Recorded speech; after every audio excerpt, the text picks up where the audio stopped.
What if everything you think you know about time is wrong? We take the flow from past to present to future for granted. But what if that is just a single thread in a vast, hidden tapestry of time? By the end of this journey, you will have explored 30 incredible theories that completely reshape our understanding of temporal reality. We will investigate whether the future is already written, if multiple pasts can coexist, and why our consciousness might be the only thing creating the illusion of a moving now. What does the idea of a universe with more than one dimension of time make you question about your own reality? Our everyday experience of time is a relentless river, flowing from a fixed past into an uncertain future. Yet the first radical theory shatters this perception entirely. It is called the block universe, and it proposes that past, present, and future are not successive states, but permanent fixtures. They all exist at once, laid out across a four-dimensional structure where nothing ever truly moves or changes. The feeling of time passing, according to this view, is a powerful illusion generated by our conscious minds. We are not sailing down the river. We are simply a point of awareness moving along its frozen banks. The support for this startling idea comes from none other than Albert Einstein's theory of relativity. His work showed that time is relative. It stretches and compresses depending on speed and gravity. More profoundly, it fused space and time into a single entity, spacetime, where every event, from your birth to the death of the farthest star, has a set location. Think of the entire universe as a finished DVD. Every scene, from the opening credits to the final frame, is already present on the disc. Our consciousness is the laser reading the data, creating the subjective experience of watching the story unfold moment by moment. But the entire movie, from beginning to end, exists completely and eternally. This means your future is already out there, as real and unchangeable as your past. So what does it mean for free will if our entire lives are already etched into the fabric of reality? This profound idea of a fixed, four-dimensional universe is known as Eternalism, but it is not the only way physicists and philosophers have tried to reconcile reality with our experience.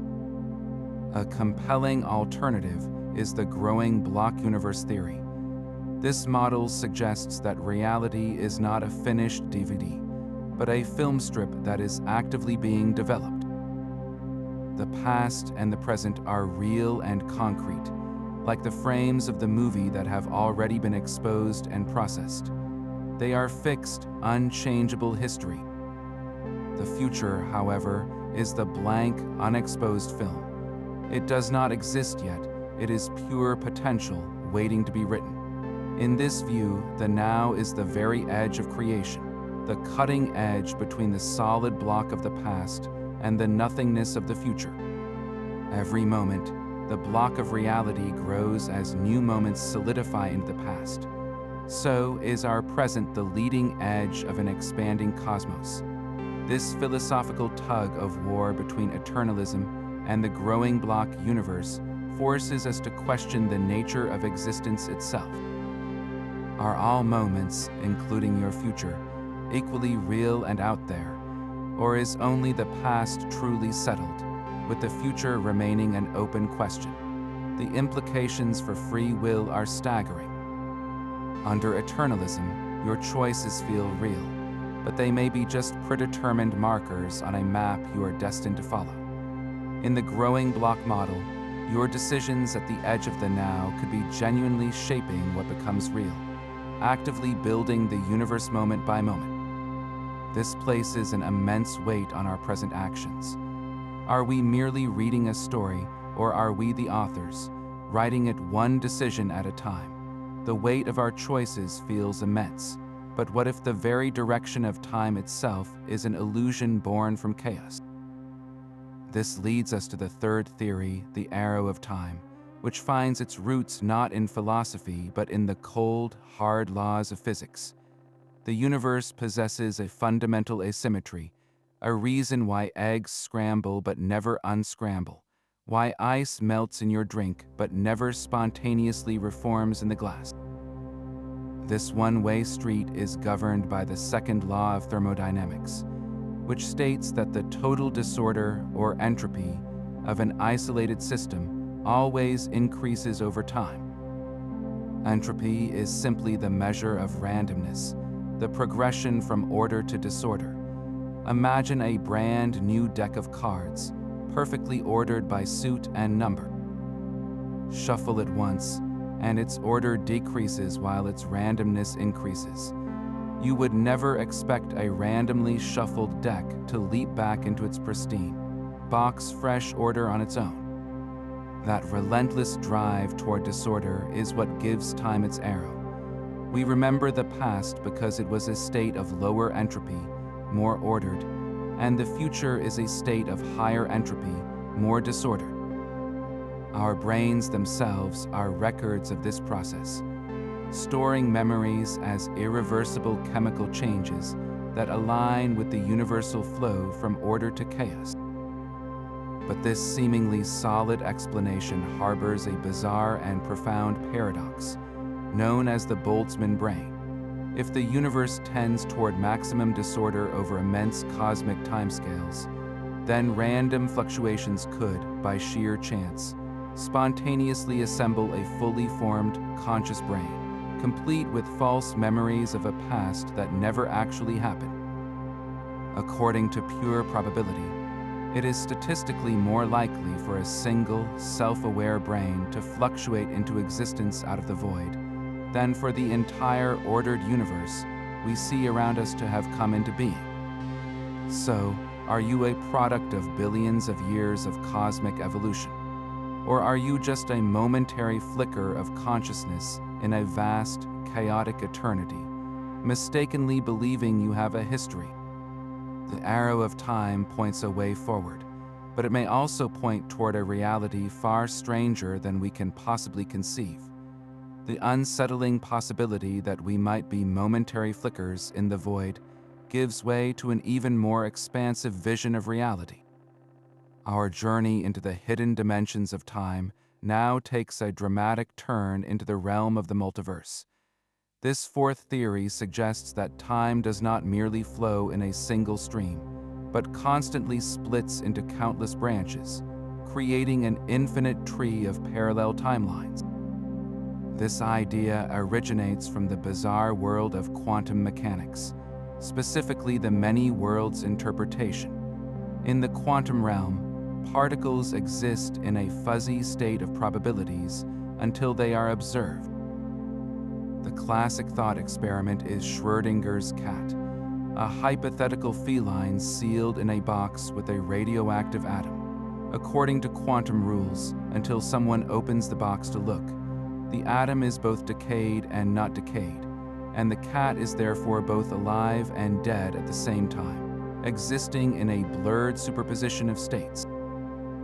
The many worlds interpretation offers a radical solution to this paradox. It proposes that at the moment of observation, the universe does not choose one outcome. Instead, it splits in two. In one brand new universe, you open the box and find a happily meowing cat. In another, equally real universe, a different version of you finds a tragic outcome. Both events happen absolutely. Every single quantum event, from the decay of an atom to the firing of a neuron in your brain, triggers a similar branching. This means that for every choice you have ever made, no matter how small, there exists another universe where you made a different one. A version of you accepted that job offer you declined. Another version of you took a different route to work this morning and had a life-changing encounter. The timeline of reality is not a single thread, but an endlessly forking path where every possibility is realized somewhere. This infinite sprawl of parallel worlds raises a profound question about our own path. In this cosmic ocean of alternatives, what makes the sequence of events in your life feel like the one true version? Einstein's equations, the very foundation of our understanding of spacetime, contain a startling loophole. Certain solutions, like the one discovered by Kurt Gödel, describe a universe where spacetime itself can twist into a loop. These are called closed time-like curves, and they are, in theory, paths that could allow an object to travel back into its own past. A closed time-like curve is not about moving faster than light. It is a cosmic shortcut, a wrinkle in the fabric of reality where the path of an object through spacetime, its world line, bends all the way around until it meets itself. Imagine drawing a line on a piece of paper to represent your life from birth to death. Now, curl that paper until the end of the line touches the beginning. That loop is a closed time-like curve.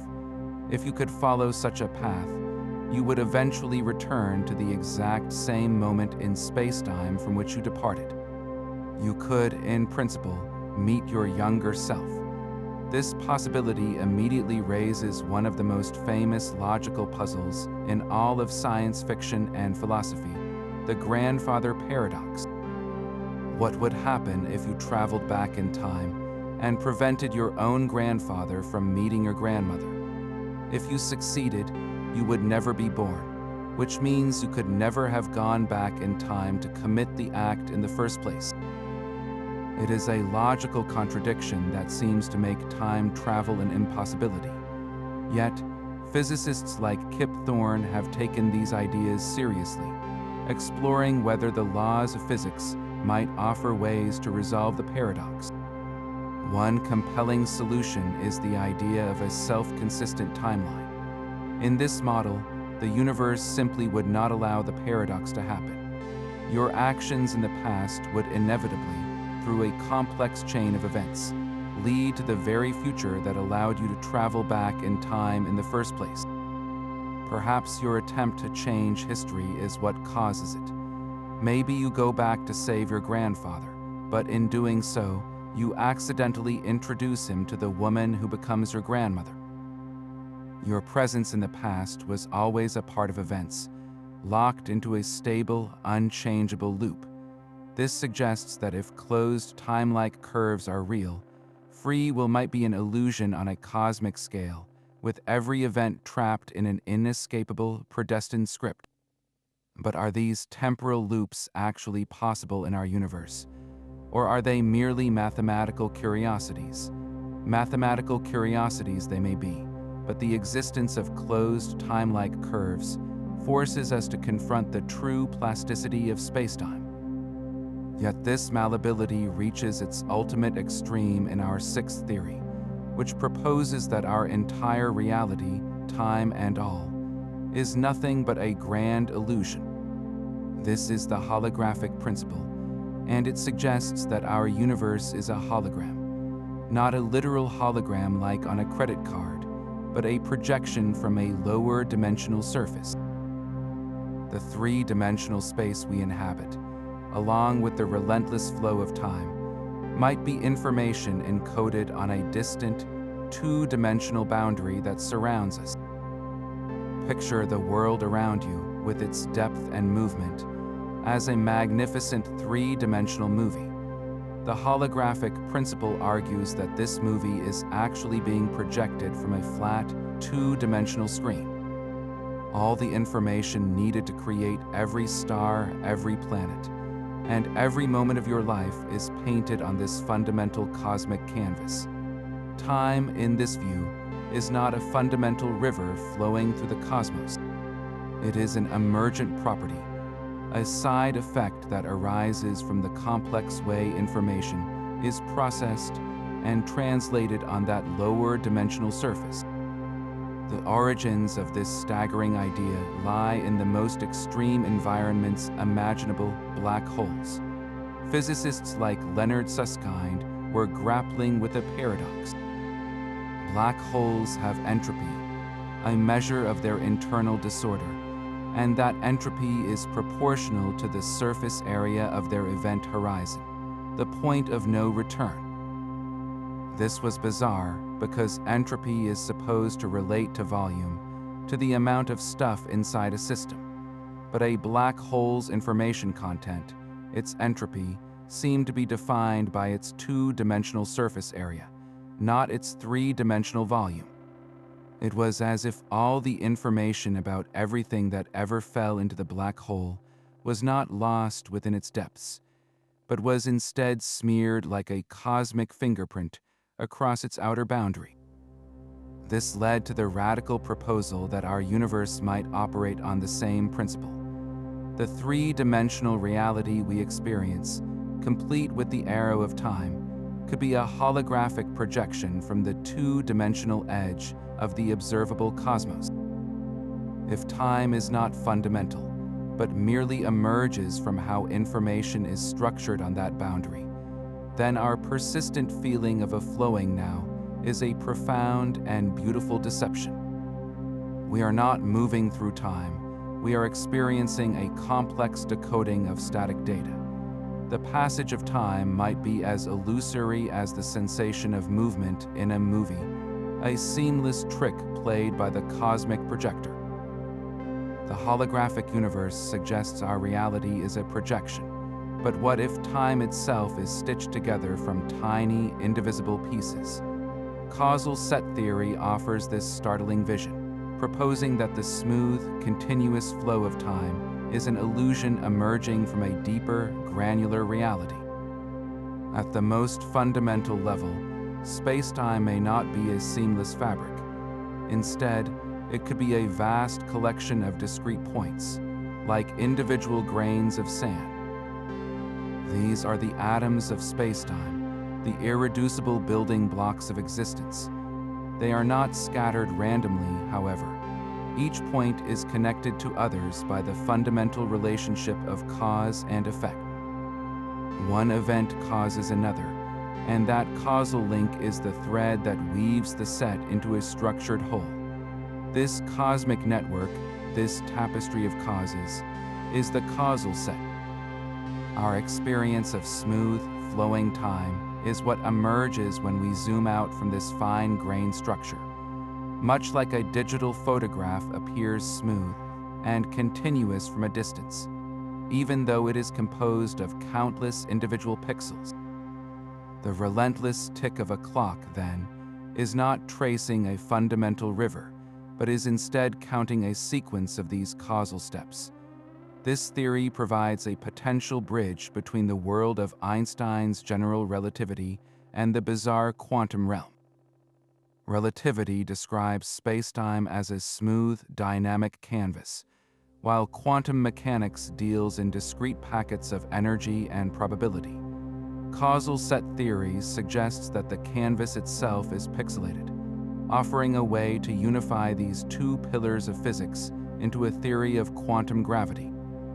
If spacetime is made of atoms, then there is a smallest possible unit of time and space, a limit to how finely reality can be divided. This challenges our deepest intuitions. Could the entire history of the cosmos, from the Big Bang to this very moment, be the unfolding of an immense, predetermined causal chain? Or does each new causal connection represent a genuine moment of creation? The river of time may not be a river at all, but a cascade of countless tiny decisions in the fabric of being. The idea of a pixelated reality takes on a breathtaking new form with our eighth theory.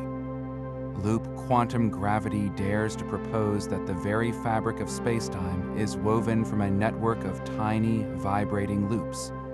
These are not loops in space, but loops of space and time themselves, the fundamental threads of existence. This theory is a bold attempt to heal the great divide in modern physics, the clash between Einstein's smoothly curved spacetime and the jittery, probabilistic world of quantum mechanics.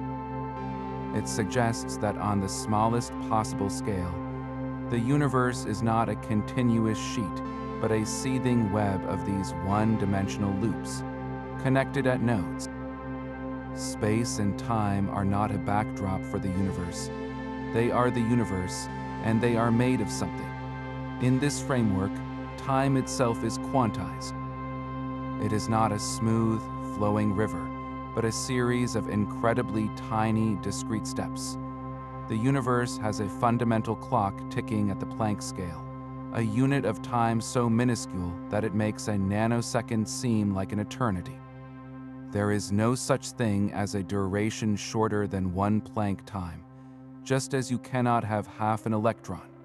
This means that the passage of time is not continuous, but granular. The cosmic movie of reality is not playing on a perfectly smooth film strip, but is being projected frame by frame, with each frame representing a single tick of this ultimate clock. Our brains simply process this rapid-fire succession of static moments so seamlessly that we perceive it as a continuous, unbroken flow. Imagine a flipbook. Each page is a single, frozen snapshot of the universe. Flipping through the pages quickly creates the illusion of motion and change. Loop quantum gravity argues that reality is that flipbook, and the turning of each page is the ticking of the Planck clock. This resolves a terrifying problem posed by Einstein's equations, which break down at the center of a black hole or at the moment of the Big Bang, producing nonsensical points of infinite density called singularities. In loop quantum gravity, there is a smallest possible unit of space, so nothing can be compressed to an infinite point. This leads to a revolutionary idea, a cosmic bounce. The Big Bang may not have been a violent beginning from nothing, but a great rebound from a previous universe that had collapsed. Time, in this view, may have no true beginning or end, but could be an endless cycle of expansion and contraction, a perpetual ticking rhythm at the heart of all things. The granular structure of space-time revealed by loop quantum gravity hints at a deeper, more intricate architecture hidden from our senses. This leads us to the ninth, and perhaps most famous attempt to unify all of physics, string theory. It proposes a truly breathtaking vision of reality, where the fundamental constituents of the universe are not point-like particles, but unimaginably tiny, vibrating loops of energy, smaller than a proton. Each distinct vibration of a string corresponds to a different particle, like an electron or a quark. A string vibrating one way might be an electron, while another pattern creates a photon. But for the math of this theory to work, it demands more than the 3 dimensions of space and 1 of time that we experience. String theory requires 10 or even 11 dimensions for its equations to be consistent. So where are all these extra dimensions? The theory suggests they are compactified or curled up into a space so infinitesimally small that they are completely invisible to us, much like a garden hose appears as a single line from a distance, even though it is a long, cylindrical surface. Now, here is the truly radical speculation. What if not all of these hidden dimensions are spatial? What if one or more of them are additional dimensions of time? Think of our familiar, one-way flow of time as a single road we are traveling down. A second time dimension would be like having an entire landscape of other roads branching off in different directions, all intersecting and influencing our path in ways we cannot directly perceive. Our conscious experience might be locked onto one specific timeline, but these other temporal directions could be subtly shaping the probabilities of quantum events, the flow of information, or even the very constants of nature. Perhaps the strange phenomenon of quantum entanglement, where particles instantly influence each other across vast distances, is not a spooky connection through space, but a link through one of these hidden temporal highways. If true, our reality is not just a single timeline, but a complex tapestry woven from multiple, independent flows of time. They're hidden currents guiding the universe in ways we are only beginning to fathom. The elegant mathematics of string theory is not the only framework suggesting that time is more than a single dimension. A small but dedicated group of physicists has been exploring a radical alternative known as two-time physics.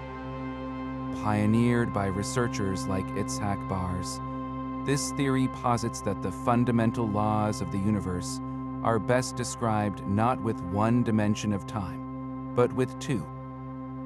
In this model, our reality is a shadow cast by a higher dimensional world where two independent time dimensions coexist. Think of how a sundial casts a single, moving shadow from a three-dimensional object. Our entire experience of a one-way flow of time could be just such a shadow, a simplified projection of a far more complex temporal landscape. The motivation for this seemingly outlandish idea is unification. Physicists have struggled for decades to reconcile the large-scale rules of gravity, governed by general relativity, with the small-scale weirdness of quantum mechanics. Two-time physics offers a potential bridge. By adding an extra time dimension, certain mathematical inconsistencies and quantum anomalies simply dissolve. The equations become cleaner, more symmetric, and more powerful. For instance, the mysterious duality between a particle's position and its momentum, a cornerstone of quantum theory, can be seen as a natural consequence of this doubled temporal structure. So why don't we feel this second time dimension? The theory suggests it is compactified or hidden, curled up so tightly that its effects are only noticeable at the most fundamental levels of reality.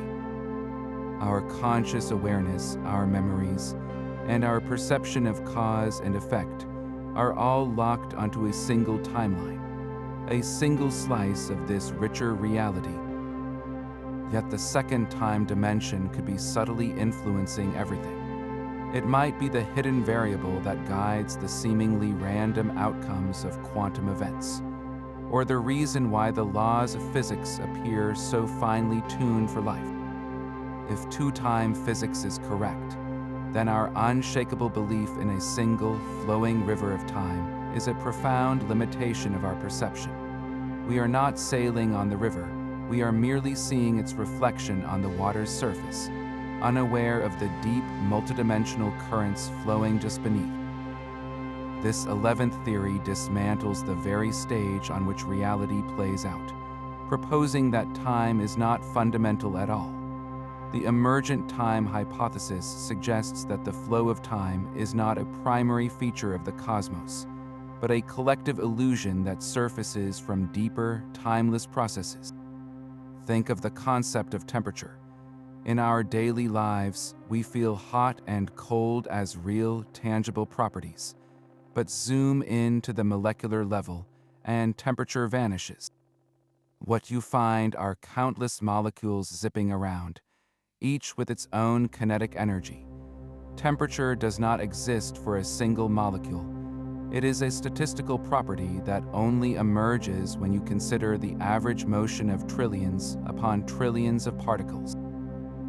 The feeling of warmth is a large-scale illusion born from countless, timeless interactions. Time itself could be exactly the same kind of phenomenon. At the most fundamental level, the universe might be a vast, static network of quantum relationships, a frozen landscape where nothing ever happens. There is no past, present, or future, only an intricate web of correlations. Our perception of time's relentless flow emerges when a conscious system, like our own brains, interacts with this network. We are not reading a cosmic clock, we are the clock, and our conscious observation creates the story of change and duration from a canvas that is fundamentally still. This idea finds support in certain approaches to quantum gravity, where the equations that describe the universe work perfectly well without any time variable at all. The ticking of clocks and the aging of stars would then be secondary effects, a cosmic mirage generated by the way complex systems process quantum information. If time is not woven into the fabric of reality, but is instead a story we tell ourselves to make sense of a timeless world, then what does that say about the reality of our memories, our histories, and our very lives? We are left grappling with a universe that might be eternally still, with our conscious minds painting the illusion of motion upon its silent, unmoving face. This timeless universe predicted by emergent time finds its ultimate mathematical expression in the Wheeler-DeWitt equation. Conceived by physicists John Wheeler and Bryce DeWitt, this formula is a foundational pillar in the quest for quantum gravity, and it presents us with a cosmos frozen in an eternal now. The equation attempts to describe the entire universe as a single quantum object, but in doing so, it makes a startling omission. The familiar variable for time, the t that appears in every other equation of physics, completely vanishes from the Wheeler-DeWitt equation. It describes a universe where nothing ever happens, a static quantum state of all possible configurations of matter and space, existing at once. This is the ultimate block universe, a cosmic photograph where the Big Bang and the end of time are just different parts of the same frozen scene. So how do we reconcile this profound timelessness with the vibrant, changing world we experience every second? The challenge, known as the problem of time, is one of the greatest puzzles in theoretical physics. How does the flow of time emerge from a fundamental reality that has no time at all? One compelling answer lies in a concept we have already encountered: entropy. Perhaps our arrow of time is not a feature of the underlying cosmos, but a property of complex subsystems within it, like our own consciousness.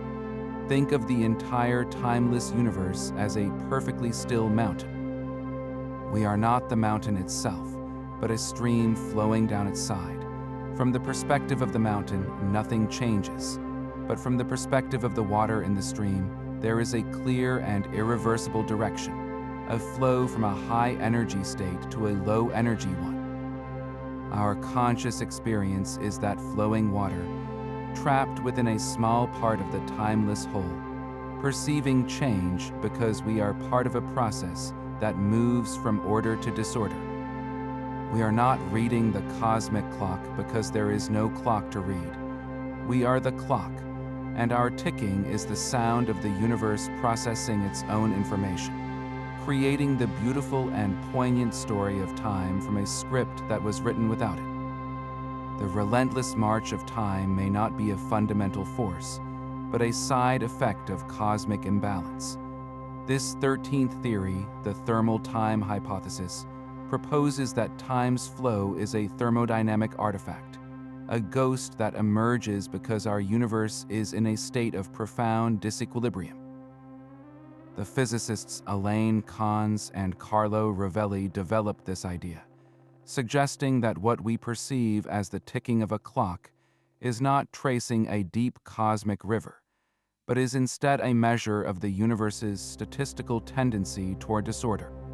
In a hypothetical cosmos that had reached maximum entropy, a state of perfect thermal equilibrium, there would be no flow of time. Everything would be a uniform, lukewarm soup, with no energy differences to drive any process, no change, and no arrow to point the way. Time would simply stop, not because something breaks, but because there would be no physical way to distinguish one moment from the next.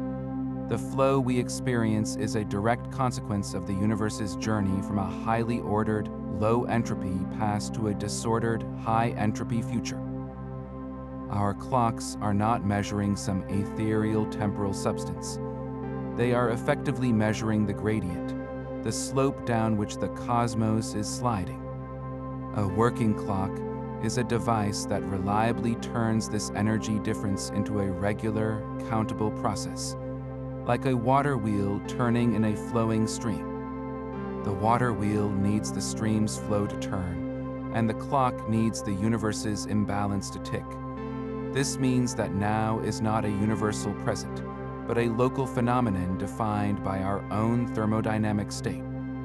An observer in a different part of the cosmos, in a different state of equilibrium, might experience a completely different rate or even direction of time. So, the steady beat of your heart and the turning of the planets are not moving through time. They are manifestations of time, active participants in the universe's great and irreversible journey from order to chaos. The flow of time is not the stage, but one of the most captivating performances happening upon it. Our relentless experience of time's arrow may be sculpted from pure chaos.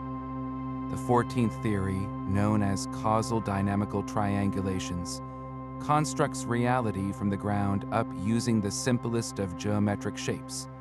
Imagine building the cosmos not from strings or loops, but from an immense pile of tiny, four-dimensional triangular blocks. Each block is a fundamental piece of spacetime, and the way they are connected to their neighbors defines the geometry of the universe. In this approach, physicists run computer simulations that let these blocks randomly assemble and reassemble themselves, exploring every conceivable way the universe could be stitched together. From a completely random, frothing soup of these shapes, something remarkable happens. Without any outside rules forcing it, the simulation consistently settles into a familiar, stable structure. The chaotic jumble of blocks spontaneously organizes itself into the four-dimensional spacetime we recognize, complete with 3 dimensions of space and one clear, flowing dimension of time. It is as if you dumped a colossal box of Lego pieces on the floor, and they spontaneously click together to form a perfectly detailed model of our entire universe. The arrow of time emerges naturally from this process. The simulations show that for the universe to become large and stable, the connections between the blocks must follow a strict causal order. One event must be able to influence another, creating a network where cause always precedes effect. This inherent causality, baked into the geometry itself, gives rise to the one-way street we experience. The reason eggs scramble but never unscramble is written into the fundamental architecture of spacetime, a direct result of the universe finding the most stable configuration from an infinite sea of random possibilities. This suggests that our smooth, expanding cosmos and our relentless march from past to future are not written in from the beginning, but are the most probable outcome of a cosmic game of chance. Out of chaos, order is not just possible, it is inevitable. This fundamental schism in physics creates a crack in our understanding of reality itself. We face the great problem of time, a direct conflict between our 2 most successful theories of the universe. Einstein's general relativity presents time as dynamic and malleable, a fluid dimension woven into the very fabric of spacetime, bending and stretching with matter and energy. Yet quantum mechanics, the rulebook for the subatomic world, treats time as an absolute and fixed background, an external stage on which the quantum dance unfolds. The 2 pillars of modern physics cannot both be correct in their description of time. This is not a minor philosophical disagreement. It is a mathematical war playing out at the heart of reality. To see the conflict, picture a black hole. General relativity describes its intense gravity warping spacetime into a one-way street toward the singularity. But quantum mechanics insists that information can never be truly destroyed. So what happens to the information about an object that falls into a black hole? Does it vanish in the relativistic singularity, or is it preserved somehow, violating relativity's rules? The theories give contradictory answers, and time is at the center of the dispute. In relativity, your clock ticks at a rate dependent on your local gravity and speed. There is no universal now, but in quantum mechanics, particles seem to react to each other instantly across space, as if they share a single, universal clock for their mysterious connections. This incompatibility means that our current physics is fundamentally incomplete. We lack a theory of quantum gravity, a single framework that can describe the fiery birth of the universe in the Big Bang or the violent end of matter in a black hole, where both relativity and quantum effects reign supreme. The problem of time is the engine driving the search for theories like string theory and loop quantum gravity. It forces us to ask a staggering question. Is the dynamic, flowing time of our everyday experience the true nature of reality? Or is it merely a compelling illusion that emerges from a more fundamental, timeless world, a convenient story that breaks down when we look too closely at the cosmos? Our very perception of past and future may be a local phenomenon, a temporary agreement between warring laws of physics. Our universe may not be a one-way street with a single beginning, but a two-sided structure with a forgotten twin. Julian Barber's theory of the Janus point offers this radical new vision of cosmic history. Named for the two-faced Roman god who looked both into the future and the past, this model suggests the Big Bang was not a true beginning. It was a moment of maximum simplicity, a point of infinite compression from which time flowed outward in two opposite directions. From our perspective, we live in the universe expanding forward from that point. But from the Janus point itself, another, completely separate universe is evolving in the opposite temporal direction. Imagine the Big Bang as the center of an hourglass. We exist in the sand falling downward, our memories and experiences all aligned with this flow toward greater complexity. But on the other side of that narrow pinch, another stream of sand is falling upward into its own future.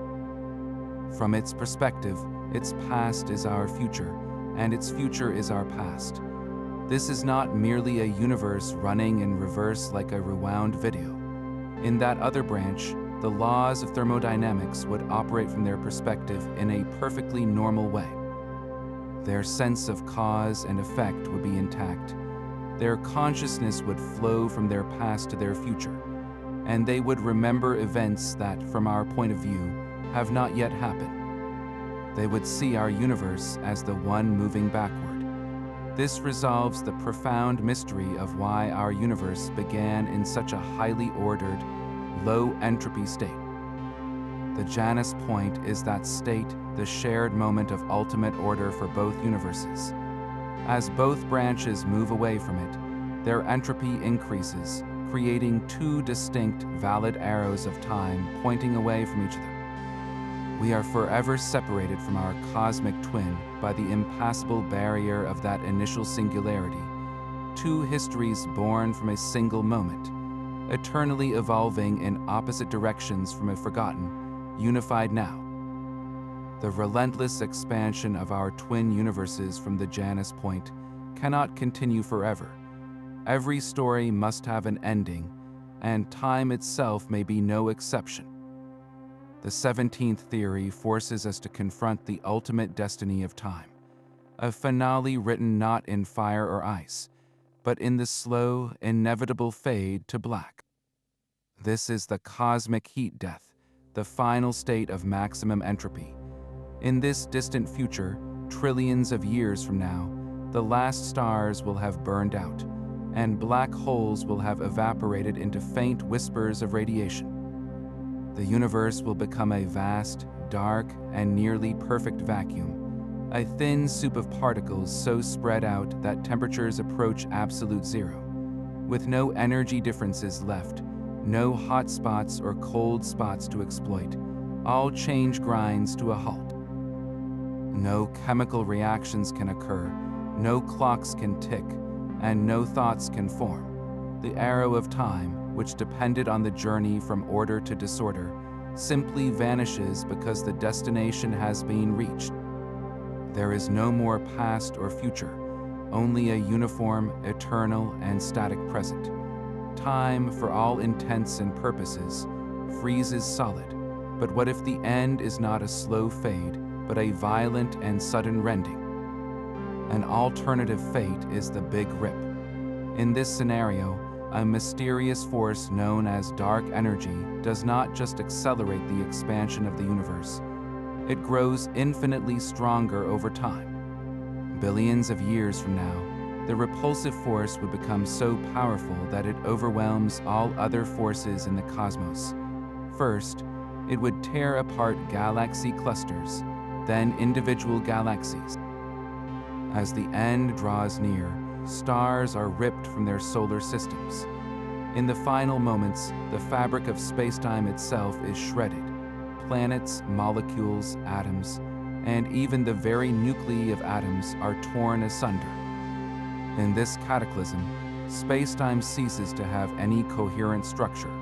The stage upon which time plays out is violently demolished, and with it, time itself comes to an absolute and definitive end.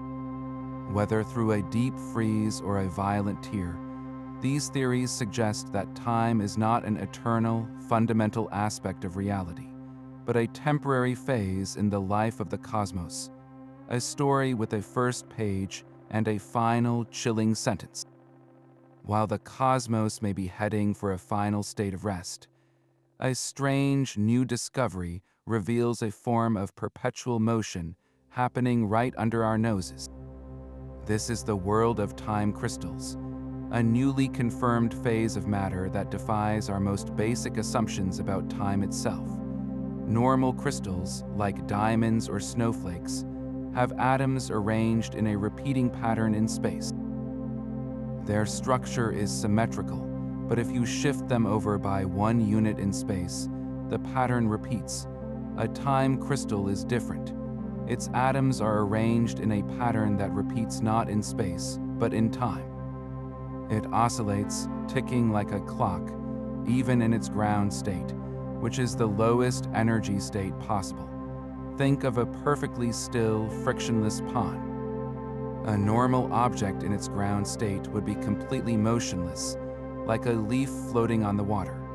But a time crystal would be like a single droplet on that leaf, perpetually rocking back and forth at a constant, unending rhythm, without any energy being put in the system. This is not a violation of the laws of thermodynamics, because the crystal isn't doing any work or outputting energy, but it is breaking a fundamental symmetry of nature known as time translation symmetry. This principle suggests that the laws of physics are the same at every moment in time, that an experiment should yield the same result today as it does tomorrow. A time crystal breaks this symmetry because its state is different at different points in its oscillation cycle. It picks out a preferred rhythm in time, creating a structure that is permanently out of equilibrium, forever cycling through its states without ever winding down. These bizarre structures were first proposed by Nobel laureate Frank Wilczek and have since been created in labs using complex systems like chains of trapped ions or certain types of diamonds. They represent a new, non-equilibrium phase of matter, opening a window into a world where temporal order is as fundamental as spatial order. Could the very fabric of spacetime have a crystalline structure in time? And if matter can be engineered to tick perpetually without energy input, what does that say about the possibility of time itself having a fundamental, oscillating nature we have yet to perceive?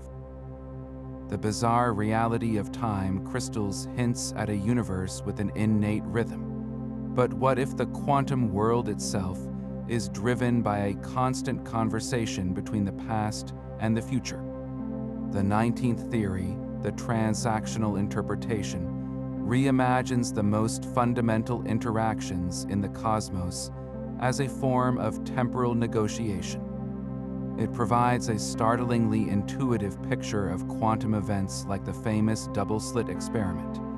In that experiment, a single particle seems to pass through two slits at once, interfering with itself like a wave to create a pattern on a detector screen.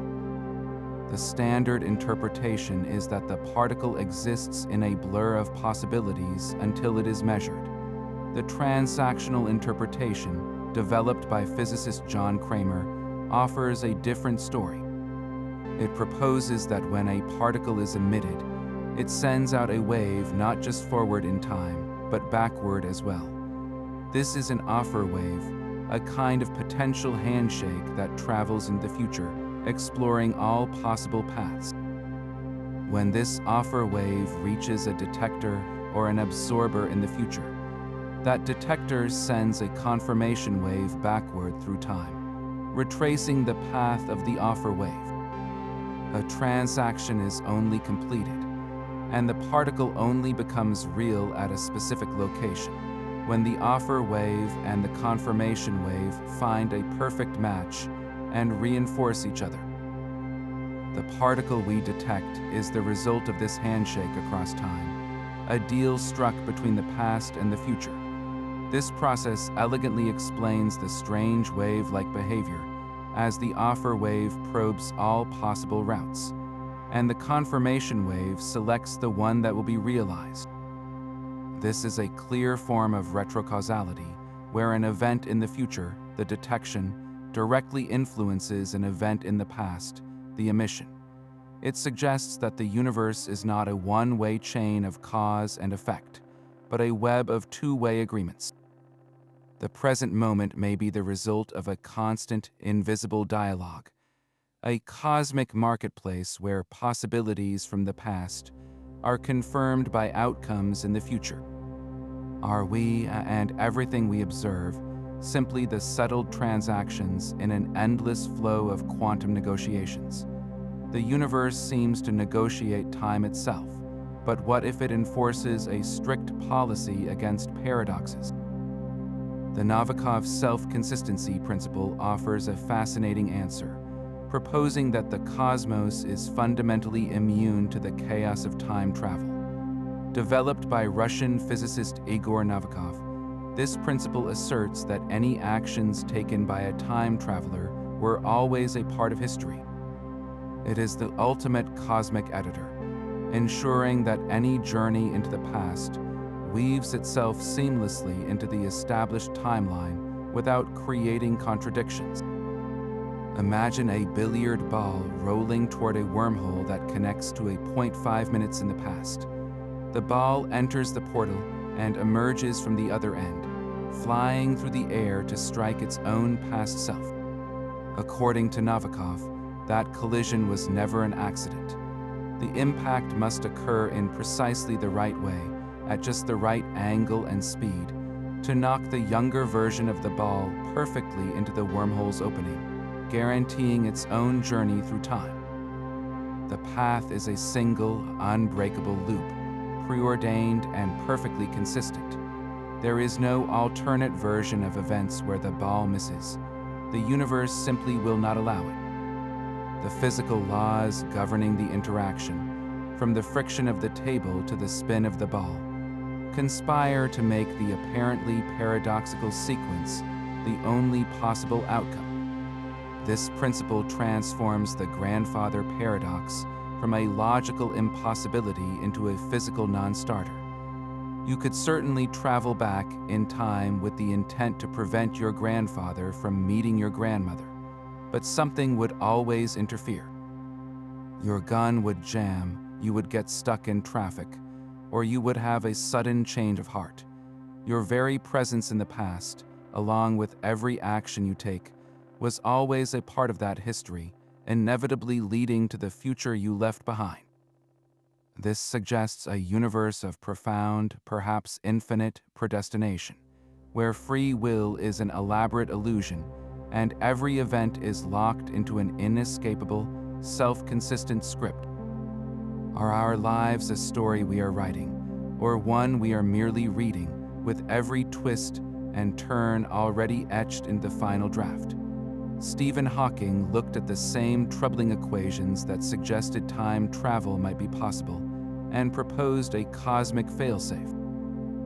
He called it the chronology protection conjecture, a principle stating that the laws of physics actively prevent time travel to the past on any macroscopic scale.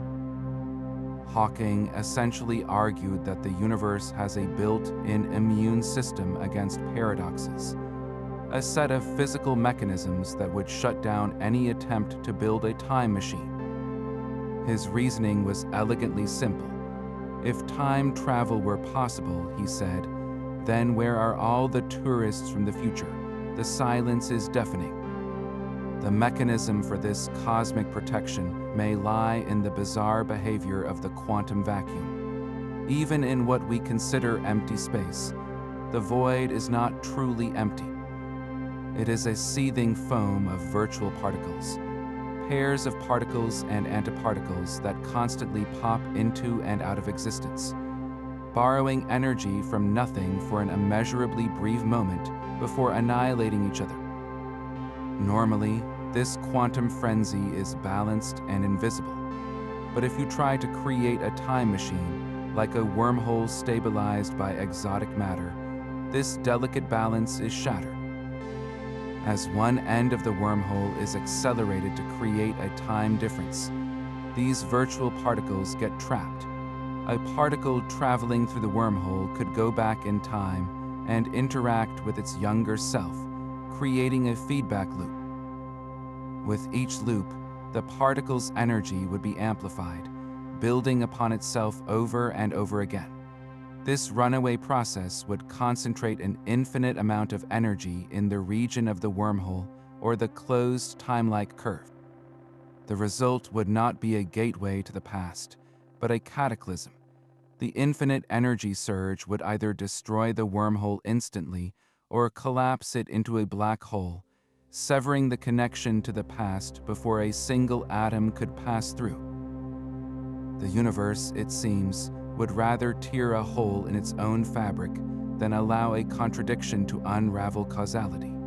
So, while the mathematics might permit a path to yesterday, reality itself seems to stand guard, ensuring that our timeline remains a one-way street protected by the unbreachable walls of quantum law. Our very existence may be the ultimate reason we perceive a single, flowing timeline. This 22nd theory applies the anthropic principle directly to the nature of time itself. The anthropic principle is a simple but profound idea, suggesting that the universe we observe must be compatible with the existence of conscious life that can observe it. We see the universe the way it is because if it were any different, we would not be here to see it. Apply this logic to time. Imagine a universe with two or more full-fledged dimensions of time. In such a reality, causality would become unhinged. An event would not have a single, clear cause leading to a single, clear effect.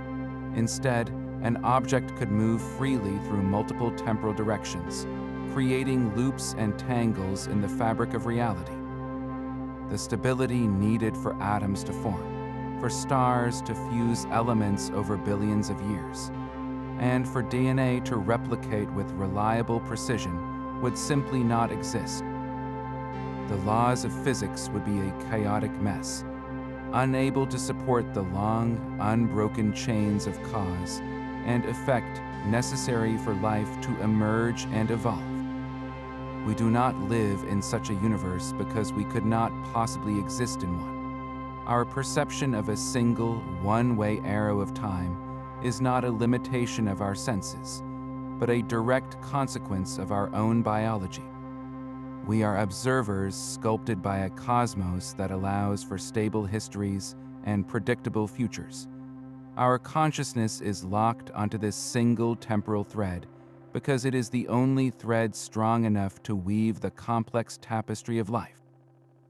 The very fact that we are here to ponder the nature of time is powerful evidence that our universe has exactly the number of time dimensions that can support such ponderous creatures.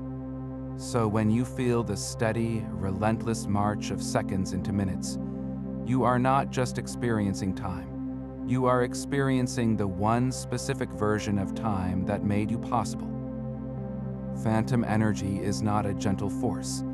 It is a hypothetical form of dark energy so potent and so terrifying that its ultimate victory would be the complete and utter annihilation of the cosmos, and with it, time itself.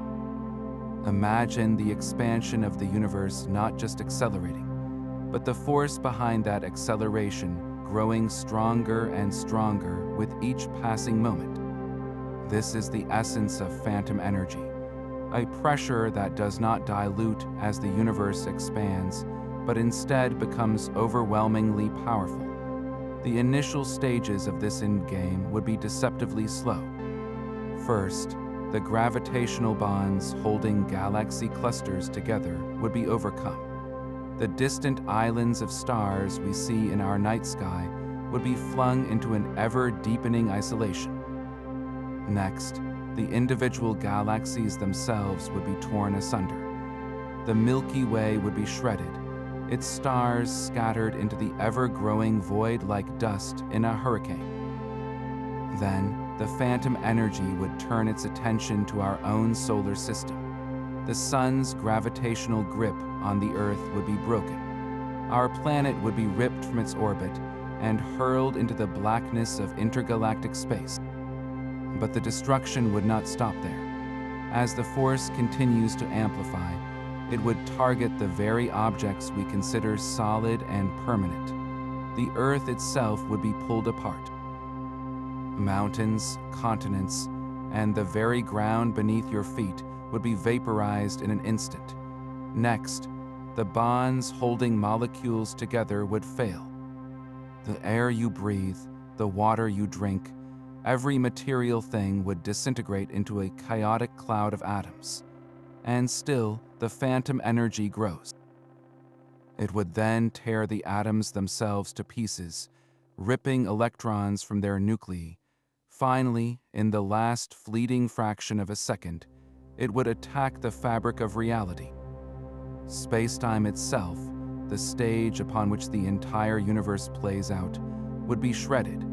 The continuum that allows for cause and effect, for past and future, would be demolished. In that final cataclysm, the Big Rip, time would not just slow down or stop. It would cease to have any meaning whatsoever. With no space-time structure left, there is no before and no after. There is no duration, no change, and no arrow. Time itself would come to a definitive, absolute, and violent end, leaving behind not even an empty void. For a void is still a something, but a literal nothingness where the very concept of existence no longer applies. But the violent end of time in a big rip is not the only possible destiny. A far grander vision of cosmic history suggests that our universe is locked in an endless dance of creation and destruction. This 24th theory is the ekpyrotic universe, a model that replaces the single Big Bang with a cycle of cosmic rebirth. The name itself comes from the ancient Greek word for conflagration, a great fire. In this framework, our three-dimensional universe is not all there is. It is a membrane or brain, existing within a higher dimensional space called the bulk. Floating alongside our brain is another parallel universe on its own brain. These two vast, sheet-like realities are drawn together by gravity, moving slowly toward each other across the hidden dimensions. When they finally collide, the impact is not one of annihilation, but of creation. The colossal release of kinetic energy from the collision is what we perceive as the Big Bang. It is the moment our universe is born, flooding it with matter and radiation, and setting off the hot, dense expansion we observe today. The universe then evolves, stars form and die, and life emerges, all while the brains, having bounced off each other, move apart. But gravity eventually halts their separation and pulls them back together for another cataclysmic collision, triggering the next Big Bang. Time, in this view, is not a linear path with a definitive start and finish. It is a great breathing rhythm, an eternal cycle of cosmic winter and spring. Each cycle erases the specific details of the last, but the fundamental process repeats forever. This model offers a profound answer to the question of what came before the Big Bang. There was no before in a linear sense, only the previous cycle of the brains moving apart and coming together again. Our entire cosmic history is just one chapter in an infinite book, with no true beginning and no final end. The universe has always been and will always be, dying in fire and being reborn from the ashes of its last collision, over and over for all eternity.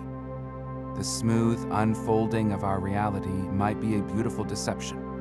Our 25th theory, the implicate order, proposed by the physicist David Bohm, paints a universe where time does not flow in a linear stream at all. Instead, the past, present, and future are all enfolded into a single, timeless whole. A deeper level of reality he called the implicate order. Think of the entire cosmos as a single, vast ocean. What we perceive as the flow of time is merely the surface of this ocean, with waves rising and falling in a clear sequence. This is the explicate order, the unfolded world of separate events and objects we experience. But beneath this surface, the entire ocean is one interconnected body. Every wave, every current contains within it information about the whole. In Bohm's vision, every single point in space and time enfolds the entire universe. Much like every tiny cell in your body contains the complete blueprint of your DNA. The past is not gone, and the future is not unborn. They are both holographically encoded into the very fabric of the present moment, perpetually enfolded and ready to unfold. A simple analogy is a drop of ink being stirred into a viscous fluid like glycerin. As you stir, the ink seems to disappear, becoming enfolded into the liquid.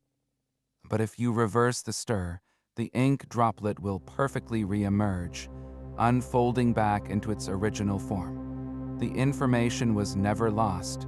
It was simply hidden, distributed throughout the entire system. In the same way, the memory of the Big Bang and the potential of the universe's final state are both enfolded into the here and now. This suggests that our conscious observation is the process of stirring, of unfolding a particular sequence from the timeless implicate whole. Our linear experience of cause and effect is just one possible unfolding from an infinite set of potentials. What we call a memory is not a retrieval of a dead past, but a fresh unfolding from the eternal present, a present that contains all of time at once. Are we not traveling through time, but simply focusing our awareness on a single, coherent thread being drawn from an unimaginably rich and timeless tapestry? M-theory stands as one of the most ambitious frameworks in physics, a leading candidate for the elusive theory of everything. It builds upon string theory but demands a grander stage, an 11-dimensional reality. We are familiar with 3 dimensions of space and 1 of time, but where are the other 7? They are compactified, curled into spaces too small for us to perceive. Yet here lies the truly staggering possibility. What if not all of these hidden dimensions are spatial? What if 2 or even more are dimensions of time? Consider our own movement through the 3 spatial dimensions. You can go left or right, forward or backward, up or down. Your freedom is complete. Now apply that same freedom to time. In a reality with multiple temporal dimensions, moving through time would be like navigating a vast landscape. Our single, one-way arrow of time would be merely one path, one road through a sprawling temporal country.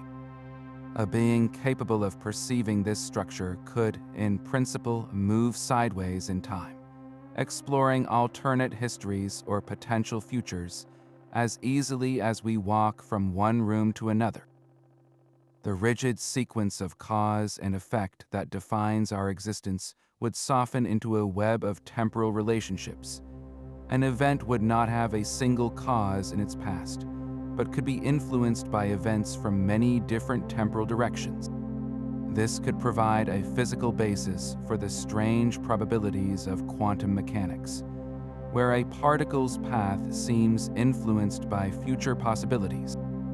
The reason we are shackled to a single timeline may be a biological and perceptual limitation. Our brains, evolved for survival in a world of cause and effect, might only be able to process one temporal dimension, locking our consciousness onto a single linear track. We are like flatlanders living on a sheet of paper, completely unaware of the profound depths above and below us. The full, vibrant reality of multiple times remains just beyond the reach of our senses, a secret architecture of the cosmos waiting to be decoded. The present moment feels like the most solid thing in the world, a shared now for everyone and everything across the cosmos. Yet this 27th theory shatters that comforting illusion, using Einstein's own special relativity to prove that the present is not universal at all. It is called the Rietveld-Putnam argument, and it begins with a simple, undeniable fact from relativity. Two observers moving at high speeds relative to each other will not agree on whether two distant events happen at the same time. Imagine a superfast train moving past a platform. At the exact instant, a person on the platform sees two flashes of light, one at the front of the train and one at the back. She declares they are simultaneous. But for a passenger sitting in the exact center of the moving train, the situation is different, because she is moving toward the light from the front and away from the light from the back. The flash from the front will reach her eyes first. She will conclude with equal validity that the front flash happened before the back flash. Both observers are correct within their own frames of reference. There is no privileged, God's eye view of the universe that can declare one of them right and the other wrong. This is the relativity of simultaneity. Now, the argument pushes this logic to its staggering conclusion. If the present is not absolute, then what one observer calls the present for a distant star system will include events that another, fast-moving observer calls the future of that same star system. Your present and my future can be the same slice of spacetime. This means that all events that will ever happen, from your next birthday to the death of the sun, are just as real and fixed as the events of your past. They are simply located in the future for you, but in the present for someone else moving at a different velocity. The flow of time becomes a local phenomenon, a personal perspective locked to your specific path through the cosmos. The shared, universal now we all feel is a profound deception, a trick of our slow-speed, common-sense world. The future is not waiting to be written, it is already out there, and from the right perspective, it is happening right now. The very act of looking at the universe might be what keeps it ticking, or what stops it dead in its tracks. This 28th theory takes a bizarre quantum phenomenon and scales it up to a cosmic level.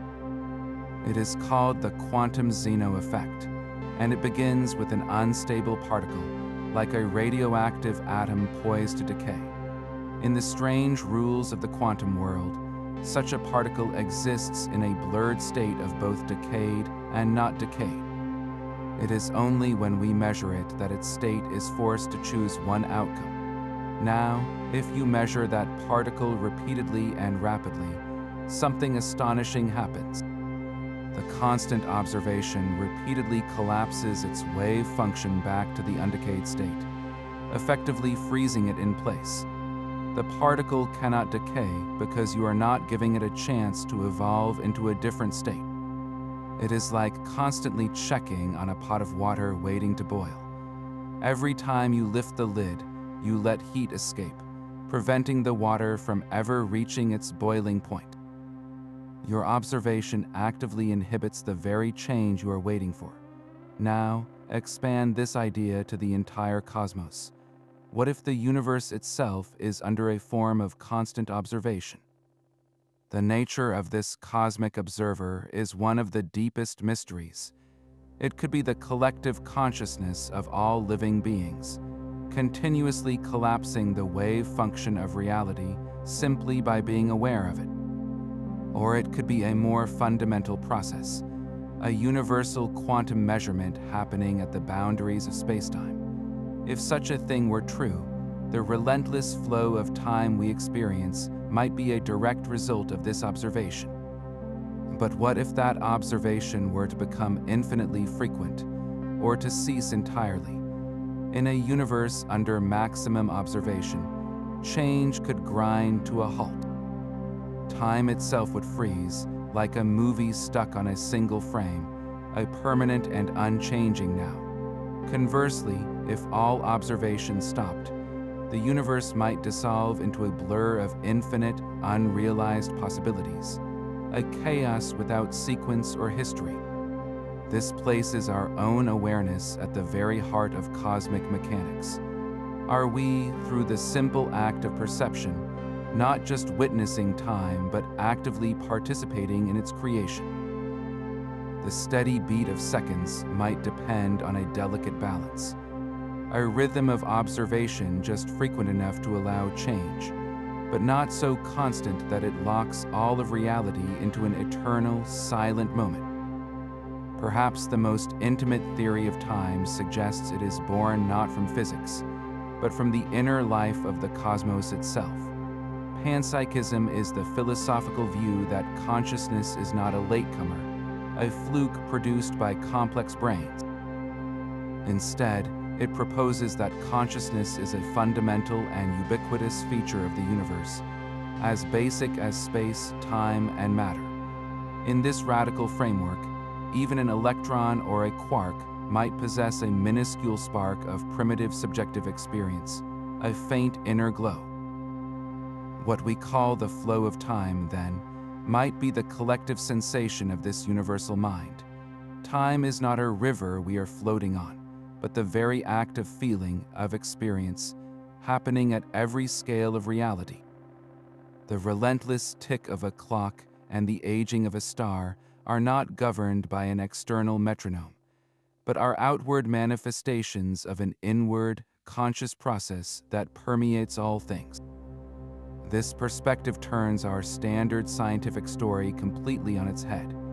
We typically assume that unconscious matter, obeying blind physical laws, eventually arranged itself into complex systems that somehow sparked consciousness as an emergent property. Panpsychism suggests the sequence is reversed. Consciousness comes first, and the physical universe, with its arrow of time, is the way this fundamental consciousness expresses itself. The steady progression from past to future could be the result of a cosmic memory, a universal accumulation of experiences. Your own sense of a flowing present may simply be your localized node of consciousness tapping into this grand, ongoing stream of sentience. This idea elegantly sidesteps the hard problem of consciousness, the mystery of how subjective experience can arise from objective, unfeeling matter. If experience is a fundamental property, then it does not need to arise. It is already there. The question shifts from how brains create time to how individual conscious moments like our own connect to form the coherent, shared timeline we all perceive. Are we individual eddies in a vast, conscious ocean, each of us feeling the same fundamental current of time from our own unique perspective? The universe may not be a cold, mechanical clockwork, but a living, feeling entity, and the passage of time is the sound of its endless, contemplative breath. Gravity, quantum weirdness, and our own conscious awareness might all be threads woven from the same hidden fabric.